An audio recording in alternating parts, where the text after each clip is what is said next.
Hey guys, King of Trimanders here. Today I bring to you a video on the Bloodblight and Malzeno meta-analysis. And TIGREX returns in HUNT-A-THONS, as well as Deviljho is out on the field, but we're going to mention that later. As Monster Hunter now gave us a sneak peek on Malzeno and Bloodblight. And they also released the upcoming HUNT-A-THON schedule, which has TIGREX returning. So if you didn't happen to finish your weapons and armor for TIGREX, guess what? It's returning, and you will be able to take out that entire lineup come when Malzeno drops. Or not Malzeno drops, when the, this event drops, which is Monday, 9 a.m. local time, your time. Overall, this week will help you prepare for Malzeno's debut. They got a lot of things going on here. Well, one monster in particular, and one type in particular. As we take a look at Malzeno's Breakable Parts and Rarity 6 location. So again, we're going to take a look at Malzeno's Breakable Parts. You have the wings, the head, tail, which is sever only, which means sever weapons can only hit it and cut it off. The right leg and the left foreleg. And the head seems to carry the Rarity 6 part, so that's the one you want to go after the most. The head seems to be, aim for the head, like Thanos, like Thor didn't do to Thanos, and Thanos erased half the world. So if you don't want half the world to be erased by this draconic monster of destruction, dragon thingy of destruction, then please slice its head off. Please, no, seriously, do it. Like, a lot of people, like Bone Gunlance users back in the day with Kushala, they would not target the head. Well, not all of them, but like a lot of them didn't. I can tell because a lot of them wiped. It also has several other parts you can break to keep it stunned. Like I mentioned, there's everything on this list. But you'll see a lot of what to do, of what to target in its analysis coming soon. And now here are those details I've been talking about. We have Malzeno Blood Eating and Bloodblight. So Phase 2 Malzeno enters the Blood Eating state. When you get it to half HP, it turns into this destructive red, ugly destroyer of worlds thingy. So what's happening is it's going to be in its blood eating state. So you have to hit the red parts of its body and do enough damage to take it out of blood eating. And some of Malzeno's attacks can inflict Bloodblight. Bloodblight has been the talk of the talk.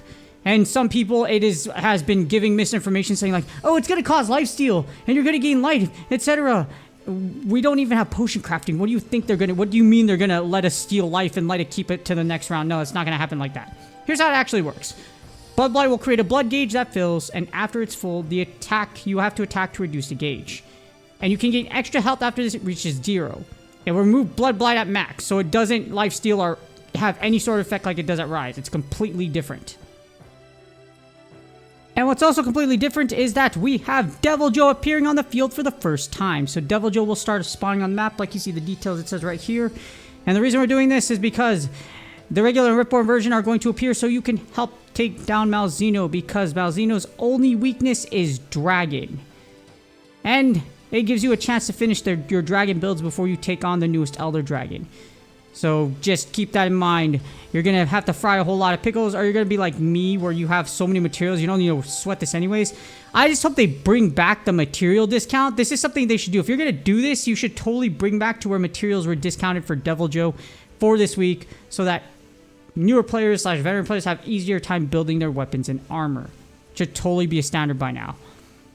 And if you don't want to hunt Deviljho on the field and you want to do in hats, they're going to be in HUNT-A-THONS. So here's a list. Players that are only at 7 stars will see this list. So you see different lists at 7 stars versus 8 stars and up. 8-star Deviljho and 8-star TIGREX are key lineups right here. If you do not have those weapons at grade 8 or a super high, you might want to get them and take them out with your freebies. Or if you haven't finished any Deviljho armor or forged it or got it to a high enough grade, you want to get them as high as you possibly can before Malzeno does come out. So yes, make sure you invest smartly. On to the next one, and this is the list you will see if you are an 8-star player and above. If you've effectively reached endgame, you will be able to see this lineup. And the key ones you should go after are 9-star Deviljho and 9-star TIGREX. TIGREX being one of the strongest melee monsters in the game now, as well as Deviljho, which may not be the strongest dragon overall, but it does have style customization and will work insanely well if you use it against Malzeno. In addition, Glavenus is also worth looking at if you are looking to build this armor, especially for raw power and burst. Glavenus has some very key pieces in a lot of other builds, so if you already have your TIGREX and Deviljho weapons built up like I do, you might as well just go after Glavenus and try to build whatever you're trying to get. And yeah, just whatever you're looking to build, make sure you finish it up and you go after the respective lineups, the correct ones for this event. Hopefully this video helps you prepare for Malzeno.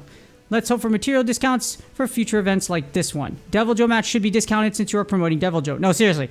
It's kind of dumb how they're like locked into a certain time window, but those should return and come back, especially again, Deviljho is like a featured monster for this entire event. So please, like, we should be able to do it.